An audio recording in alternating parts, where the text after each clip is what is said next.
Alors bonjour, aujourd'hui nous allons entamer un nouveau chapitre qui sera consacré aux fondations.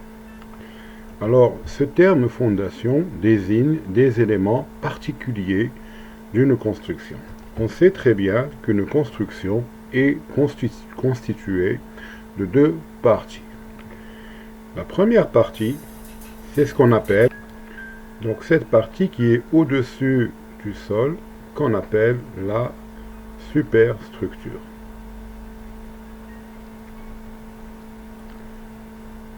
Et tout ce qui est en dessous du niveau du sol, on l'appelle infra avec un N, pardon. Donc infrastructure.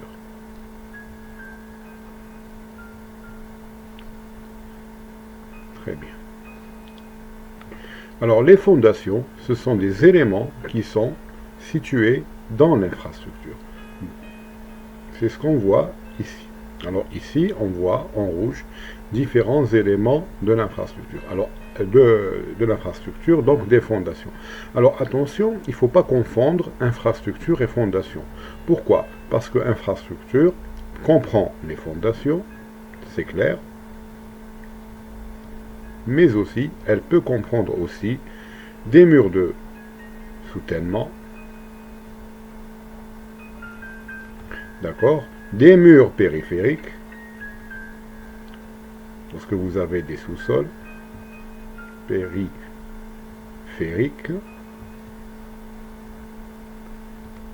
Donc on voit que les fondations que l'on va étudier dans ce chapitre font partie de l'infrastructure. Alors, tout ce qui est murs de soutènement, murs périphériques, enterrés, bien sûr, nous les verrons plus tard en travaux dirigés. Alors, voilà.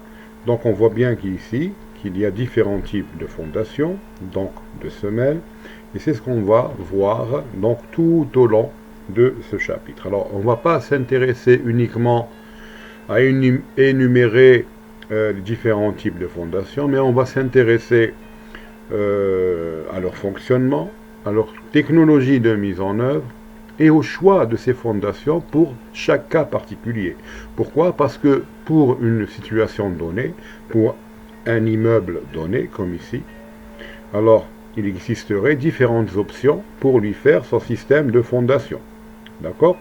Et donc, en fonction des données du sol, qu'on va voir plus tard, qu'on appelle les données géotechniques, en fonction des charges qui viennent de la superstructure et qui descendent jusqu'aux fondations, d'accord? À partir de ces données-là, ce n'est qu'à partir de ces données-là qu'on pourra choisir tel type ou tel type de fondation. Donc voilà, la fondation, c'est la partie d'un bâtiment ou d'un ouvrage qui repose sur un terrain ou un sol d'assise, qui transmet donc à ce dernier toutes les sollicitations, donc les charges et surcharges qui viennent de la superstructure. Bien sûr, ces charges et surcharges sont combinées, d'accord, auxquelles ce bâtiment est soumis par l'intermédiaire de sa superstructure. On dit que les fondations font partie de l'infrastructure. Ils ne constituent pas, mais ils font partie de l'infrastructure. Alors définissons maintenant les fonctions à remplir par les fondations. Alors tout élément de structure ou d'infrastructure, d'accord, il a un rôle à jouer dans l'équilibre global des constructions. Alors, quelle est la fonction à remplir par une fondation? C'est une question que je pose. Alors les principales fonctions, elles sont très simples en fait. Alors, la première, donc c'est reprendre. Donc elle va reprendre, bien sûr, sans se détériorer, donc sans subir de dommages, les charges et surcharges, ou plus exactement la combinaison de ces dernières, amenées par la superstructure. Donc elle va reprendre en premier lieu les charges et surcharges, mais elle ne va pas les garder pour elle, la fondation, mais elle va transmettre ces charges. Alors, ce principe de reprise et de transmission des charges, c'est un principe général et à toutes les structures. Alors tout élément, que ce soit une fondation, un poteau, une poutre, une dalle, un escalier, un balcon, un acrotère, il reprend des charges, mais il ne le garde pas chez lui. Il doit les transmettre. Alors parfois cette transmission se fait d'un élément de structure à un autre élément de structure. Et en fin de course, donc lorsque toutes ces charges-là vont atterrir où? Elles vont atterrir au niveau des fondations. D'accord? Les fondations, elles n'ont pas où transmettre ces charges-là, si ce n'est les transmettre donc au sol de fondation, donc à la planète. D'accord? Et on voit que tous nos édifices, toutes les constructions humaines reposent sur du sol. Donc on voit ainsi que les fondations sont en réalité des éléments de transmission au sol de l'ensemble des charges et des surcharges transmises par et supportées par l'ouvrage. Alors revenons à notre schéma de tout à l'heure. Vous voyez, donc c'est une construction. Il y a des charges. Il y a un ouvrier ici. D'accord, un autre là. Il y a les charges dues au poids propre. Donc toutes ces charges-là, donc dès qu'un élément est soumis à une charge, il la reprend, il la transmet. Alors ici, la poutre, elle reprend les charges qu'il y a sur le plancher. Par exemple, cette charge-là, de cet ingénieur ou cet architecte qui est là, d'accord, elle va le reprendre, mais elle ne va pas la garder chez elle. Elle va la transmettre aux éléments qui sont juste à côté, donc au poteau. Le poteau, il va la reprendre, il va la faire descendre. De branche en branche, la même chose ici, s'il y a des charges quelque part là, d'accord, elles vont être reprises et descendre. Alors une fois arrivé aux fondations,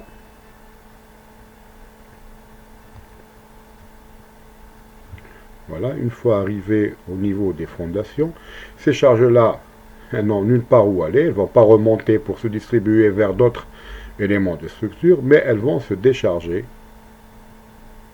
d'accord, sur le sol de fondation. Donc on voit bien ici que les fondations, d'accord, sont des éléments qui reçoivent l'intégralité ou une partie des charges de la superstructure, qui vont les recevoir, donc elles vont les reprendre, et puis elles vont les transmettre au sol de fondation.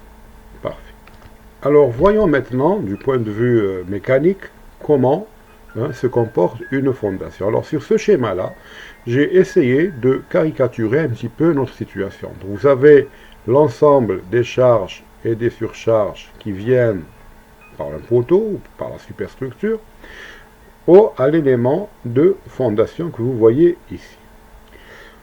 Alors pour que ce système, bien sûr, cet élément de fondation est posé sur un sol. Alors pour que ce système soit en équilibre, donc vous avez un élément de fondation, des charges, il faudrait, pour qu'il soit en équilibre, que le sol de fondation, d'accord, développe, quoi, une réaction égale et en sens opposé à la charge amenée par le bâtiment, par la superstructure. Et à l'équilibre, on devrait avoir P égale à R. D'accord? Du point de vue module. Donc si le sol peut développer une réaction égale à l'action qui est ramenée par la superstructure, l'action que j'ai notée P, alors ce système sera en équilibre. Alors souvent, cette relation-là peut être compromise, c'est-à-dire que la charge P est tellement importante et le sol est tellement faible qu'il ne pourra développer une réaction égale et en sens opposé à celle qu'on lui applique. Et qu'est-ce qui se passerait dans ce cas-là? Eh bien, la réaction R étant inférieure à l'action P, il va se passer quelque chose de très très dommageable pour la construction qu'on appelle le tassement. Donc ma construction risquerait de subir un déplacement vertical Donc c'est P qui l'emporte sur R, d'accord? Et vous allez avoir un tassement. Et donc votre construction va être soumise à des tassements, d'accord? Différents tassements, différents points. Et vous allez avoir un problème dans la structure avec détérioration du système, détérioration donc de la maçonnerie qui va se fissurer. Vous allez avoir la structure qui va être endommagée.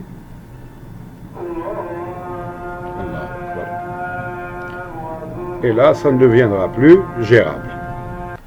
Alors voilà, donc sur cette figure-là, nous voyons bien, voilà, c'est censé représenter une construction. Et là, vous voyez que la réaction R, que devait ramener le sol pour contrer l'action P, n'était pas suffisante. Alors qu'est-ce qui s'est passé? Il s'est affaissé. Donc la construction s'est affaissée, le système de fondation s'est affaissé. Alors qu'est-ce qui se produit? Donc il va se produire des désordres, d'accord, sur la maçonnerie, mais aussi sur la structure, d'accord, et votre construction deviendrait inutilisable. Alors le phénomène inverse pourrait se produire. Donc le phénomène inverse peut se produire. C'est quel phénomène? C'est lorsque R va être supérieur à P. D'accord? Quand est-ce que cela arrive? Alors ce phénomène arrive lorsque vous êtes en présence d'un sol particulier qu'on appelle les argiles gonflantes. Alors ce sont des sols, c'est des argiles. Lorsqu'elles sont en contact avec de l'eau, qu'est-ce qu'elles vont faire? Elles vont gonfler. Et donc regardez, elles vont pousser. Et donc vous allez avoir la charge du bâtiment P qui est ici. À un certain moment, il y avait un équilibre, il n'y avait pas d'eau. R est égal à P. Et puis, dès qu'il y a la pluie, d'accord, précipitation, de l'eau rentre dans le sol. Cette argile-là, qu'est-ce qu'elle fait? Elle va gonfler. Et en gonflant, elle va produire les mêmes effets.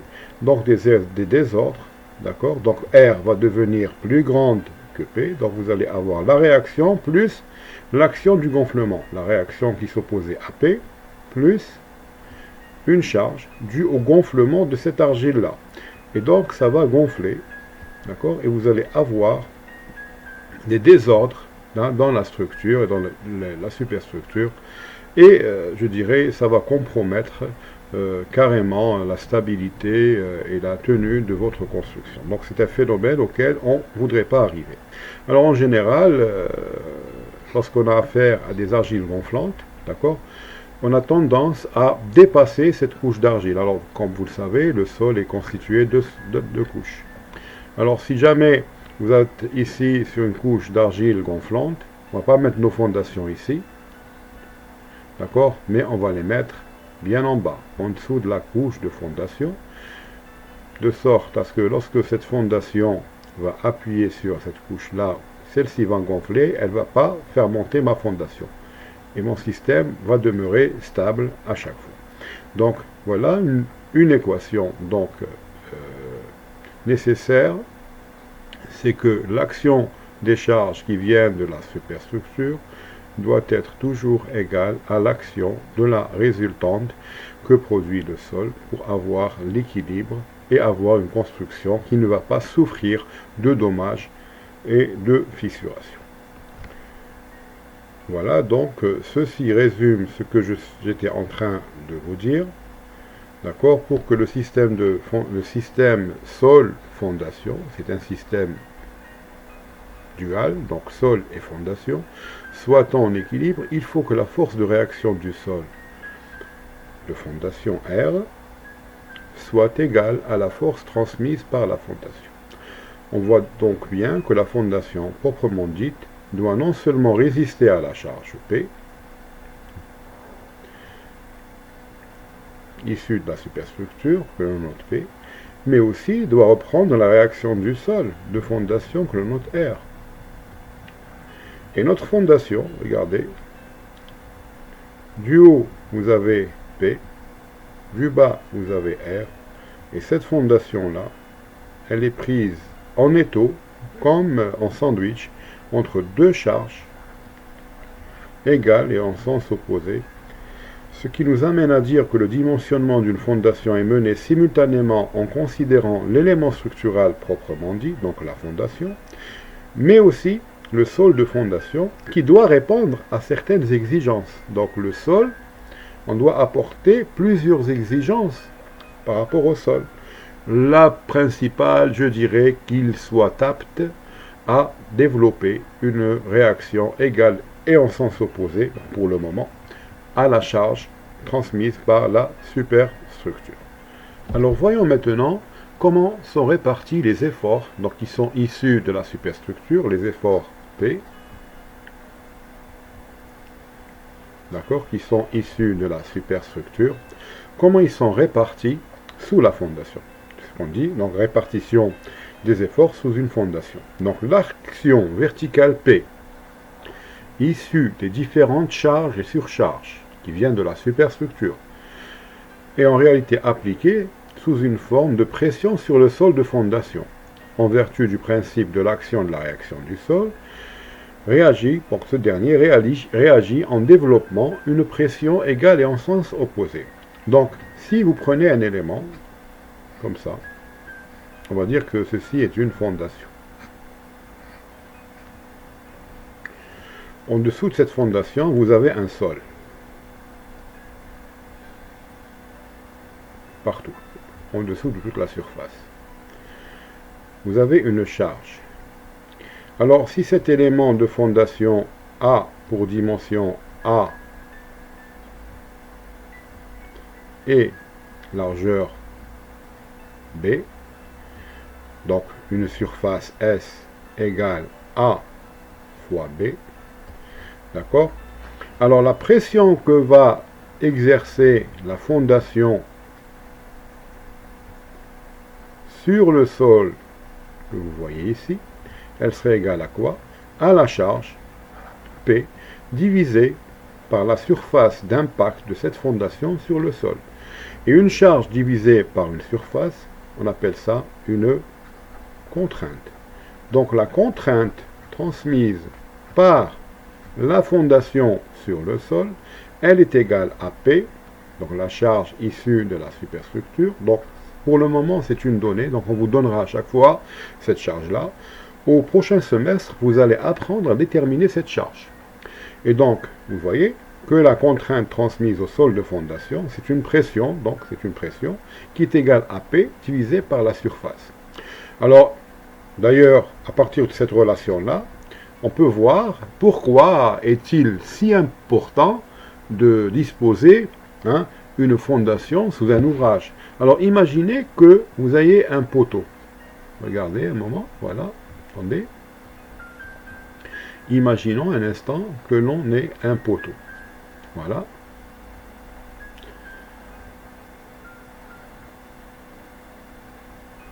Donc, au-dessus de ce poteau-là, j'ai une charge, allez, de 120 tonnes. C'est des charges courantes dans le bâtiment. Vous savez, les charges dans le bâtiment, elles s'expriment en centaines de tonnes. 120 tonnes, c'est une charge moyenne. D'accord? Si je mettais mon poteau, qui a une section de A par B, alors imaginons un instant que A par B, c'est 30 par 30, donc un poteau de 30 cm², de 900 cm², donc de 30 par 30 cm². Si je mettais ce poteau directement sur le sol de fondation, qu'est-ce qui va se passer? Eh bien c'est clair, ce poteau va s'enfoncer. Il va rentrer dans le sol. C'est comme les gens qui font du ski. Si une personne va en montagne et ne se munit pas de ski, d'accord, cette personne-là va s'enfoncer dans la neige. Alors la même chose, si j'ai un poteau, et si j'ai un sol ici, d'accord, si je ne mets pas de ski, mais je vais dire une certaine surface S assez importante, qui est égale à A grand A fois B, ben le bâtiment il va s'enfoncer dans le sol. Donc c'est pour cela qu'on met des fondations. Et on met une fondation avec une certaine surface bien calculée, bien déterminée, de sorte à ce que le sol ne s'effondre pas ou ne s'enfonce pas sous cette charge-là. C'est ce qu'on verra tout à l'heure pour le prédimensionnement des fondations d'une manière générale. Alors voilà, donc c'est notre fondation que vous voyez ici, ce grand cube. Elle est soumise à une action issue de la superstructure. D'accord? Elle appuie sur le sol répond en développement une contrainte. Puisque j'applique une contrainte du dessus, il va répondre en développant une contrainte ou une pression sous cette semelle. Donc finalement, les fameuses charges P et R, c'est réellement, c'est des charges, d'accord? Ce sont des pressions. C'est-à-dire que la charge P agit sur le sol en développant une contrainte sigma sur le sol est égal à P sur A fois B, les dimensions de la semelle. Et la réaction du sol est réellement la réaction du sol, pour qu'elle soit en équilibre, R devrait être égal à quoi? À la même pression fois AB, pour avoir l'équilibre. Donc le sol doit développer au moins, va pouvoir développer au moins une pression égale et en sens opposé à celle que lui transmet la superstructure, pour que le système soit, je le répète, soit en équilibre.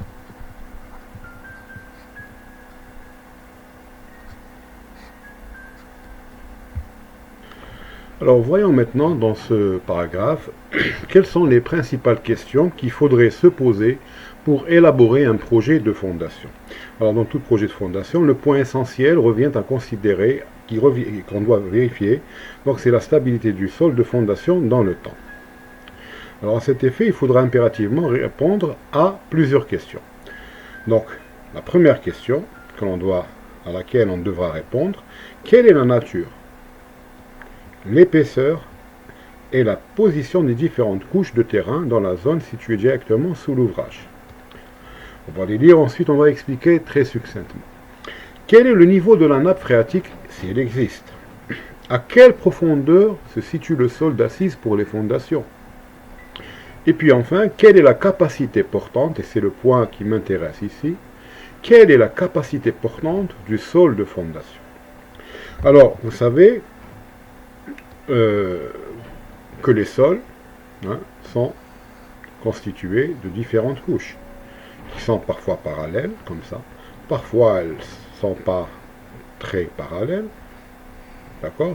Et donc vous avez des dépôts différents, de différentes natures. Vous pouvez avoir ici du sable,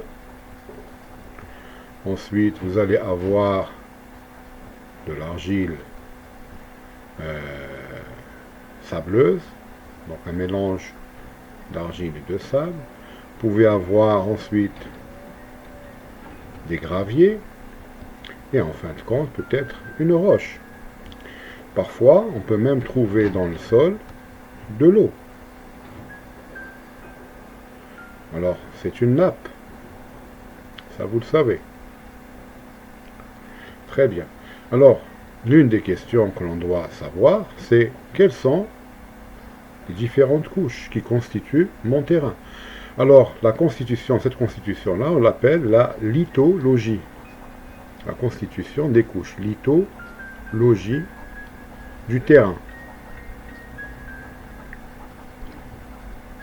Donc on doit connaître quelles sont les couches, parce que parfois vous avez des couches qui sont difficiles à terrasser, parfois vous avez des couches, peut-être une argile qui pourrait être gonflante, on en a déjà parlé.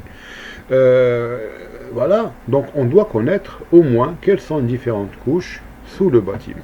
Très bien. C'est aussi important donc de connaître la nappe phréatique, sa position, parce que si je vais faire des fondations dans une zone où il va y avoir de l'eau, imaginons qu'on doit fonder ici. Il va y avoir de l'eau. Une fois que j'aurai rabattu ma nappe, j'aurai par exemple, enlever le rabattement, la nappe va rejoindre sa position initiale. Et donc mes fondations vont être noyées dans l'eau. Alors pour ces fondations-là, on doit faire un béton qui est spécial. Déjà, au moins, le dosage du béton, donc un dosage minimum de 400 kg de ciment par mètre cube. C'est-à-dire minimum 8 sacs de ciment par mètre cube. Alors que s'il n'y avait pas de l'eau, d'accord, on aurait fait peut-être 7 sacs de ciment. Un dosage de 350 aurait suffi. D'accord. On doit aussi connaître la nature de ces couches-là. Pourquoi? Parce que parfois, vous avez des sols qui sont agressifs par rapport au béton. Parfois, des sols contiennent des sels, lesquels, mélangés à l'eau, peuvent nous donner des sols qui sont acides. Et c'est bien connu, l'acide va désagréger la pâte du ciment, va créer des fissures. D'accord? Si vous avez des acides, il va y avoir des fissures. Et dans le béton, qu'est-ce qu'on a? On a des aciers. Alors, si ces fissures vont s'ouvrir, d'accord, l'eau va toucher les aciers vont se corroder, d'accord, une fois qu'ils vont se corroder, ils vont gonfler, donc ils vont casser encore plus ma fondation, et là, vous allez avoir de sérieux problèmes, d'accord. Au bout de 10 ans, vous n'aurez plus d'acier, et la fondation sera complètement désagrégée, d'accord. Et donc, il faut connaître la nature de ces couches-là. Alors, dans le cas des sols agressifs, on peut recommander l'utilisation de ciments, ce qu'on appelle les CRS, les ciments résistants au sulfate, entre autres. Il existe d'autres ciments. Voilà, donc connaître la nature de ces terrains-là, de la nappe, des différentes couches, de leurs épaisseurs éventuelles, est primordial pour faire un projet de fondation. N'oubliez pas que la partie la plus importante d'un ouvrage est sa fondation. La plupart des accidents qui ont lieu et des dommages qui ont lieu dans le bâtiment, à peu près dans 80% des cas, des dommages causés aux structures et aux maçonneries, eh bien leur origine c'est dans le sol, ce n'est pas la superstructure. Donc d'où l'intérêt à apporter donc à ces éléments-là, donc des fondations, et au milieu dans lequel elles sont destinées à être placées, donc le terrain.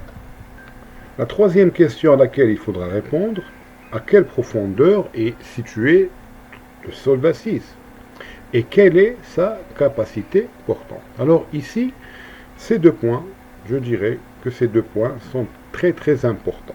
Ils conditionnent à eux deux uniquement, d'accord, le principe de fondation que vous allez retenir pour votre ouvrage.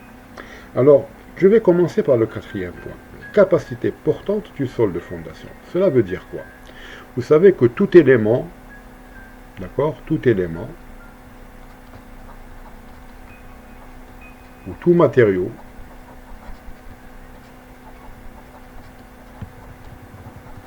possède une résistance propre. Ça veut dire quoi? Une résistance propre. C'est un seuil de charge ou de sollicitation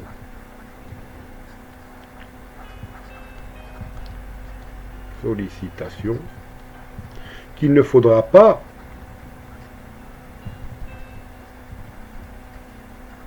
dépasser. Auquel cas, notre matériau,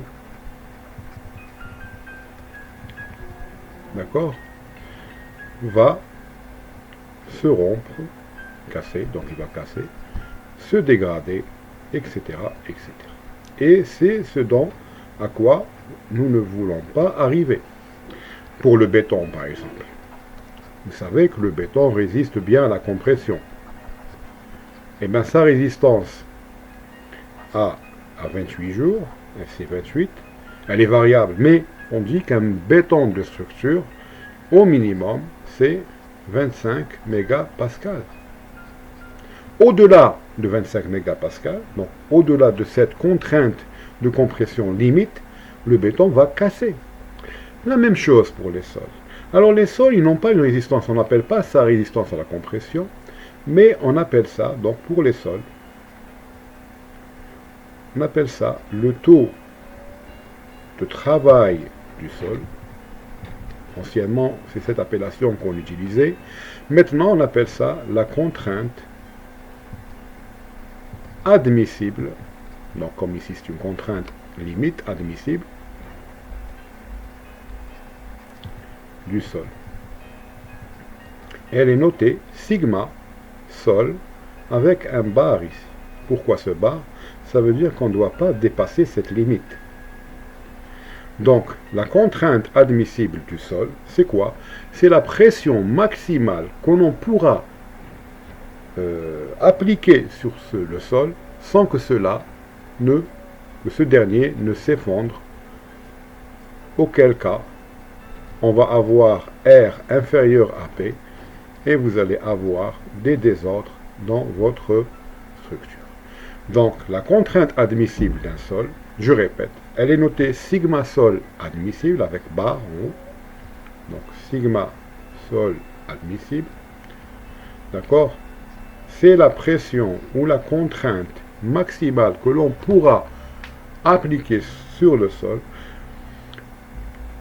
sans que ce dernier, plutôt de sorte que ce dernier puisse développer une contrainte R qui soit toujours inférieure, égale à P. Donc R égale à la charge que j'applique. Bien sûr, cette contrainte sigma sol, elle est atteinte pour une certaine couche donnée.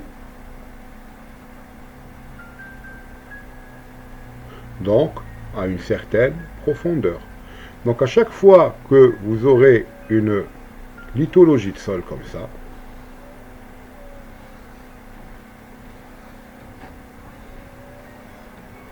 d'accord, et on va vous dire que le sol de fondation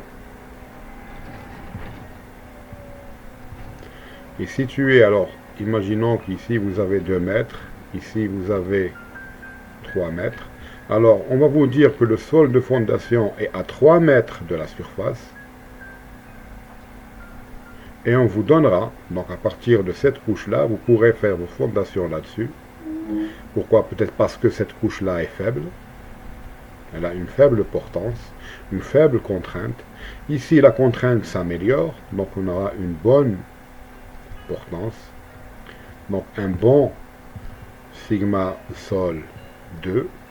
Ici, on aura un sigma sol 1. Donc, si sigma sol 1 est inférieur à sigma sol 2, alors l'ingénieur spécialiste des sols, qu'on appelle le géotechnicien, donc c'est des ingénieurs en génie civil qui se spécialisent dans les sols, il va voir que sigma sol 1 est inférieur à sigma sol 2, il va vous dire, pour votre bâtiment, c'est un R plus 5 ou R plus 10, vous allez sûrement poser sur cette couche-là, à 3 mètres de profondeur, à partir de 3 mètres de profondeur, et vous aurez une contrainte donnée dans le rapport du géotechnicien. Donc le géotechnicien, qu'est-ce qu'il va faire? Il va aller sur site, sur le terrain, il va conduire quoi? Des essais. Donc, conduire des essais. Donc, il y a différents essais que l'on va discuter plus tard à la fin de ce cours, d'accord? Donc, il va prélever des échantillons dans le sol à différentes profondeurs, échantillon 1, échantillon 2, échantillon 3, échantillon 4, donc il va faire un carottage, donc ils vont trouver des trous, récolter des échantillons, ils vont les emmener au laboratoire, ils vont avoir les hauteurs de chaque échantillon, et puis d'où commence la première couche, d'où elle finit, et où elle finit, ainsi de suite. Ils vont leur faire subir des essais chimiques pour voir si ces couches ne sont pas nocives pour le béton, agressives pour le béton. Ils vont leur faire des essais mécaniques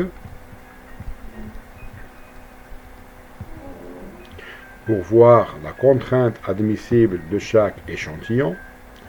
Parfois, on peut rajouter des essais, ce qu'on appelle des essais qu'on fait sur place sur le chantier, qu'on appelle des essais in situ. D'accord? Donc on ramène des engins et on les fait pénétrer dans le sol uniquement pour enregistrer la contrainte sigma sol, d'accord, de chaque couche et à chaque profondeur. Une fois que le géotechnicien aura fait son rapport géotechnique, d'accord, il vous livrera les différentes couches, la probable couche de fondation à laquelle vous devrez mettre votre bâtiment. Alors si c'est un bâtiment qui pèse pas lourd, peut-être il va vous dire, allez, vous le mettez à 1 mètre de profondeur. Alors par contre, si vous avez une tour qui va peser des milliers de tonnes, peut-être il va chercher une contrainte sigma sol 4, par exemple c'est la 4e couche. 1, 2, 3 et 4, voilà. Peut-être ici la contrainte admissible, c'est la plus grande. Il va vous dire, alors pour votre bâtiment qui est imposant, qui est énorme, vous allez creuser, arriver jusqu'à ce sol-là. D'accord? Et regardez, vous allez traverser peut-être 1 mètre, 2 mètres là, 3 mètres, ça fait 5. Ici, peut-être, vous allez avoir 1 mètre, ça fait 6 mètres. Et à partir de 6 mètres, vous trouverez le bon sol pour votre ouvrage. Alors, j'ai dit tout à l'heure que faire un problème de fondation, il y a la charge à considérer et bien sûr, il y a la contrainte du sol à considérer. Et entre les deux, vous allez mettre une fondation. Donc, il y a 3 paramètres, la charge, les dimensions de la fondation, A par B, et la contrainte du sol. Donc, en fonction de tout ça, il va vous dire peut-être, puisque votre bâtiment pèse lourd, d'accord, vous allez peut-être mettre votre fondation ici. Et regardez, vous allez traverser toutes ces couches-là, vous allez les laisser tomber, d'accord, et vous allez fonder à ce niveau-là. Et là, qu'est-ce qu'il va faire l'architecte? Il va se dire, je vais creuser 2 mètres, plus 3 mètres, plus 3 mètres, et plus 1 mètre. Donc 1, 4, 5, 6 mètres. Donc je vais aller jusqu'à 6 mètres de profondeur. Qu'est-ce que je vais faire ici, dans tout ce vide-là? Eh bien, peut-être, c'est maintenant que l'architecte va dire, eh bien, puisque je vais creuser sur 6 mètres, allez, je vais mettre 2 sous-sols. Voilà, pourquoi pas? Puisque creuser pour creuser, autant utiliser les sous-sols, peut-être mettre des parkings. Donc vous voyez un petit peu cette logique qu'il faudrait développer lorsqu'on fait un système de fondation. Il y a plusieurs intervenants. Il y a bien sûr l'architecte, vous dans le futur, Inch'Allah. Il y a aussi l'ingénieur structure qui va faire déterminer les charges P. Il y a le géotechnicien qui va vous faire votre rapport de sol avec des essais chimiques, des essais mécaniques pour déterminer sigma sol et des essais in situ éventuellement avec des machines sur place. D'accord, il va vous synthétiser ce qu'on appelle le rapport géotechnique.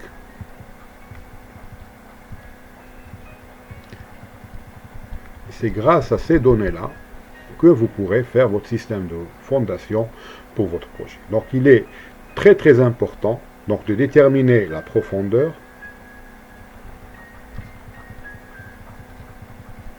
et la contrainte admissible du sol. La profondeur va vous définir dans quel sol vous allez mettre votre fondation, le sol 4, le sol 3, peut-être le sol 2, éventuellement le sol 1. D'accord? Il va vous donner la contrainte à utiliser pour déterminer, voilà, votre système de fondation. Et nous allons voir dans quelques instants comment déterminer, donc, dans tout ça, quel est l'inconnu? L'inconnu, c'est les dimensions de la fondation. Ceci, sigma sol, c'est une donnée. OK. Le P, la charge du bâtiment, c'est une donnée. Les dimensions de la semelle A fois B, ça sera l'inconnu. Donc voilà, dans tout problème de fondation, les données, c'est la charge P, c'est la contrainte admissible du sol, bien sûr, et la profondeur où il se situe.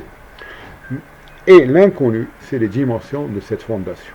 Et le type de fondation qu'on va voir un peu plus loin dans ce cours. Donc voilà la définition d'une capacité portante, de la contrainte admissible. C'est la capacité portante d'un sol de fondation et la pression limite ou maximale que pourra supporter le sol, R, sans subir de déformations importantes, auquel cas vous allez avoir des tassements, des déformations très importantes. Voilà un exemple typique, donc dans ce cas-là, où le sol présente des déformations importantes, c'est la fameuse tour de Pise en Italie que vous connaissez tous. Donc il est donc clair que la détermination exacte de la capacité portante d'un sol, que l'on désigne souvent comme contrainte admissible, et que l'on note sigma sol admissible avec un bar, est capitale. C'est, je dirais, la condition sine qua non pour élaborer un projet de fondation. Alors voilà, maintenant on y vient, on y arrive, la condition de résistance. Donc le dimensionnement de tout organe de fondation passe par la satisfaction de la condition de résistance qui va s'écrire comme suit, et on va l'expliquer. La contrainte calculée, qu'on avait appelée sigma calculée, donc c'est la contrainte transmise au sol. Je refais mon petit schéma de tout à l'heure. Donc P, A, B, les dimensions de la semelle. Ça transmet au sol, on a dit, une contrainte sur toute la surface, pas uniquement sur les bords, attention. Donc cette contrainte sigma de calcul, pour que le système soit en équilibre, il faudrait qu'elle soit, comment? Elle soit inférieure ou égale à la contrainte admissible du sol, pour que le sol ne se casse pas, ne s'effondre pas. Et on va écrire que sigma calculé inférieur ou égal à sigma sol admissible, c'est une donnée. Sigma calculé, c'est quoi? C'est P sur S. S, c'est quoi? C'est A fois B. Alors les données, c'est quoi? Les données P, c'est une donnée. Sigma sol admissible, c'est une donnée.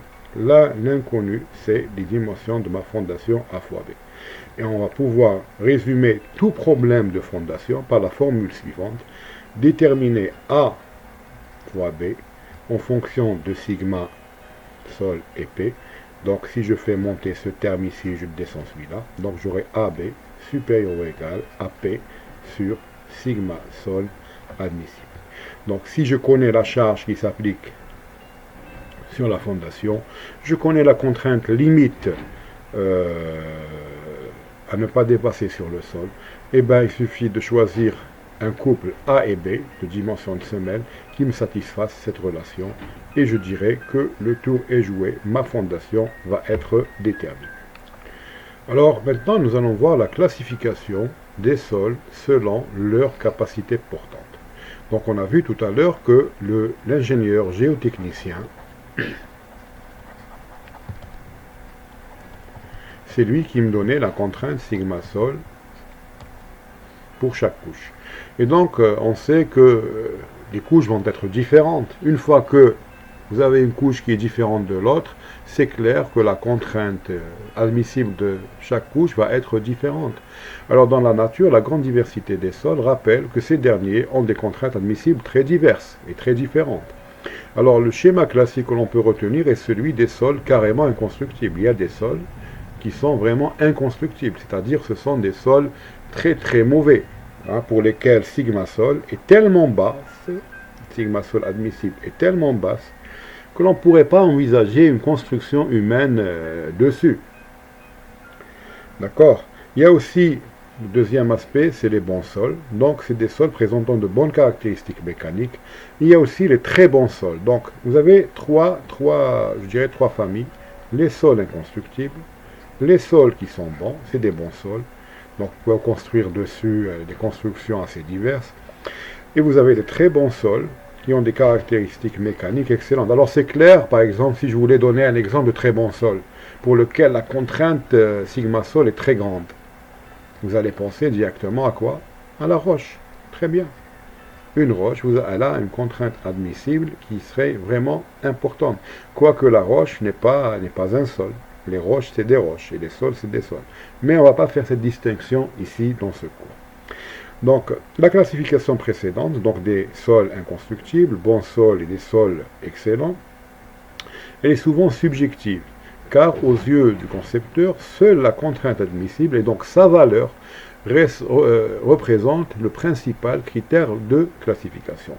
Et je vais vous donner alors tout de suite un petit tableau, d'accord, un petit tableau, d'accord, qui va résumer en fonction de la contrainte, d'accord, admissible, je dirais, la nature et l'observation vis-à-vis de la constructibilité de ce sol. Alors voilà, en lisant sur ce tableau, vous avez 3 colonnes, le type de sol, la contrainte admissible, donc exprimée en tonnes par mètre carré, d'accord, et une observation. Alors le premier type de sol, c'est la terre végétale. Alors c'est les premières couches que vous avez à la surface d'un sol. C'est des couches sur lesquelles, si vous mettez uniquement votre pied, vous allez laisser une empreinte et donc il va se tasser, il va se déformer. Donc c'est des sols qui sont inconstructibles. On ne pourra pas mettre des constructions humaines, d'accord, sur des sols pareils, sur de la terre végétale. Vous avez leurs contraintes, elles varient de 2 à 5 tonnes par mètre carré. Qu'est-ce que ça veut dire 2 à 5 tonnes par mètre carré? Ça veut dire que ces sols, dès que vous appliquez une pression de 2 tonnes par mètre carré, ils vont s'effondrer, ils vont se déformer de manière importante, de sorte à ce que, si c'était une construction qui serait dessus, elles vont subir des dommages irréversibles, et donc ces sols-là, c'est des sols inconstructibles. Le deuxième type de sol, qui est un peu meilleur, d'accord, mais ça reste quand même un mauvais sol, mais sur lequel on pourrait quand même construire. Alors c'est des vases, donc en bordure d'oued, et des argiles molles, d'accord? C'est des argiles qui sont très très compressibles. Alors la contrainte admissible, elle varie de 6 à 8 tonnes par mètre carré. Ça veut dire quoi? Ça veut dire que ces vases-là, ou ces argiles molles-là, vous ne pouvez pas dépasser, par exemple, 8 tonnes par mètre carré. Donc si vous avez une charge, par exemple, de 20 tonnes,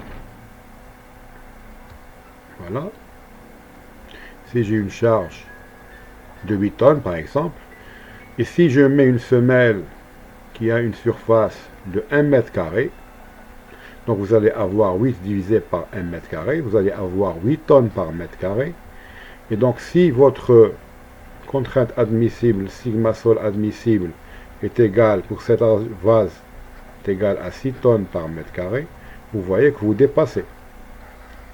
Ce que vous appliquez, sigma calculé, est supérieur à sigma sol admissible, et donc avec cette semelle de 1 mètre, qui est vraiment une très petite semelle, vous ne pourrez pas, d'accord, mettre cette semelle sur ce sol-là. Donc il faudra augmenter la surface de cette semelle, de sorte à ce que sigma calculé va diminuer et va arriver jusqu'à 6 tonnes par mètre carré.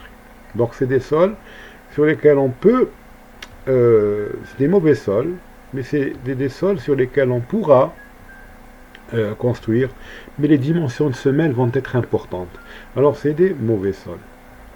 Et puis vous avez les sols à la limite mauvais, voilà, donc cette appellation, pour lesquels vous avez 9 à 11 tonnes par mètre carré, c'est des limons, donc c'est des sols fins, des argiles et sables lâches, c'est des sables qui sont très lâches, comme les sables de la plage. Donc c'est des sols sur lesquels on peut construire, mais ils sont à la limite mauvais, donc autant ne pas construire de structures importantes qui transmettent des charges importantes sur ces sols-là, auquel cas vous allez avoir des fondations exagérées. Alors vous avez juste après les bons sols. Les bons sols, c'est des argiles raides, sable, compact, gravier. Leur contrainte admissible, donc sigma sol admissible, elle varie de 12 tonnes par mètre carré à 20 tonnes par mètre carré. Donc on pourra plutôt appliquer sur ces sols une pression de 20 tonnes pour 1 mètre carré. Alors que tout à l'heure, pour les mauvais sols, on appliquait uniquement 6 tonnes par mètre carré. Donc c'est 3 fois plus. Donc c'est des bons sols. D'accord? Et puis vous avez les sols, les tufs, les roches, les massifs rocheux, donc pour lesquels c'est des très bons sols, pour lesquels la contrainte est supérieure à 20 tonnes. J'ai rencontré dans ma carrière professionnelle des sols où j'avais carrément 45 tonnes par mètre carré. Donc c'est des sols difficilement extractables. Donc du point de vue terrassement, c'est vraiment très difficile à terrasser. Mais en contrepartie, vous allez mettre des fondations très petites sur ces sols. Voilà, donc un petit peu, c'est un dilemme. Donc très mauvais sol, donc on peut les terrasser facilement, mais je ne pourrais pas mettre beaucoup de choses dessus. Et ici, vous avez des sols très difficiles à terrasser, mais sur lesquels vous pouvez mettre des structures franchement imposantes avec un système de fondation qui sera vraiment économique et petit. Alors voyons maintenant les principaux modes de fondation. Il existe différents types de fondations. Il n'en existe pas un seul.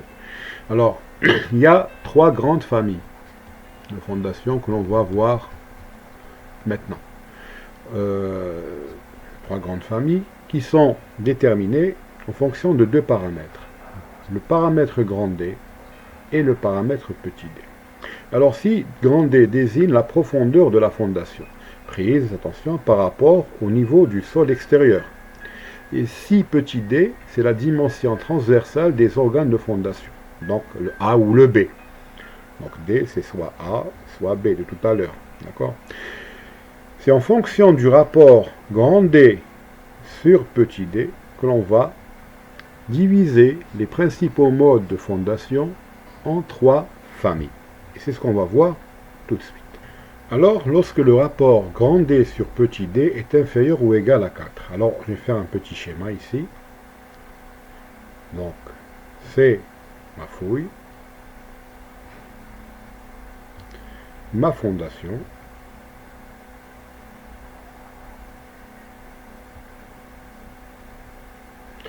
ça c'est le terrain,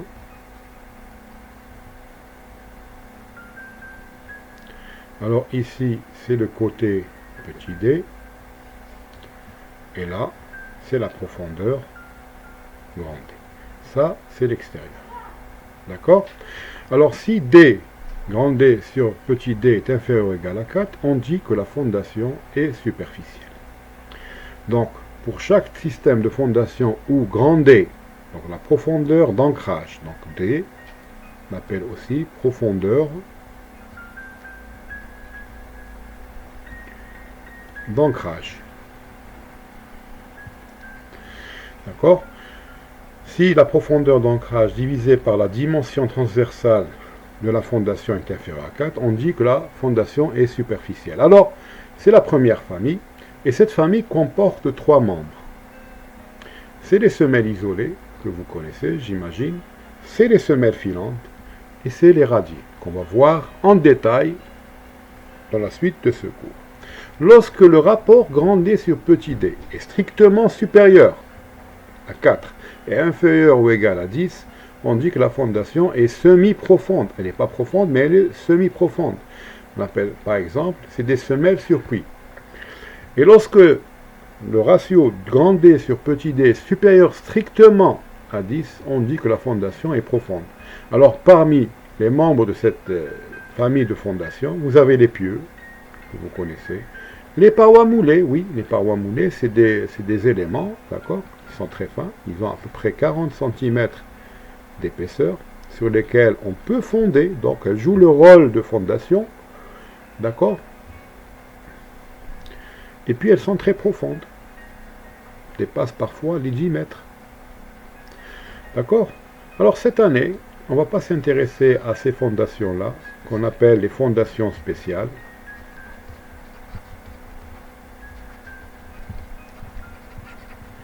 On va s'intéresser uniquement à la famille des fondations superficielles. Et c'est vraiment, je dirais, très important de connaître ces fondations, parce que si je fais une capture alors, par satellite, alors imaginons qu'on fasse une capture photo par satellite de tous les projets qui ont lieu actuellement chez nous, et bien vous allez voir que 95% des chantiers et des projets de construction, construits et même ceux qui ont déjà été construits, dans 95% des cas, c'est des fondations soit isolées, soit filantes, soit un radier, ou soit la composition des 3. Donc c'est la somme des 3 dans chaque projet. Donc voilà, 3 familles de fondations, la famille des fondations superficielles, les semi-profondes et les profondes. Les semi-profondes et les profondes, c'est des fondations spéciales qu'on ne verra pas cette année. Peut-être je vous donnerai une petite vidéo concernant les pieux et les fondations sur puits. Et on va s'intéresser exclusivement cette année sur les fondations, je dirais, les fondations superficielles, et principalement les semelles isolées, les filantes et les radiers. Voilà, donc le prochain élément de fondation que l'on va voir, que l'on va étudier en détail, c'est la semelle isolée. D'accord? Elle sera donc traitée à la deuxième partie de ce cours. Voilà, je vous remercie et à bientôt.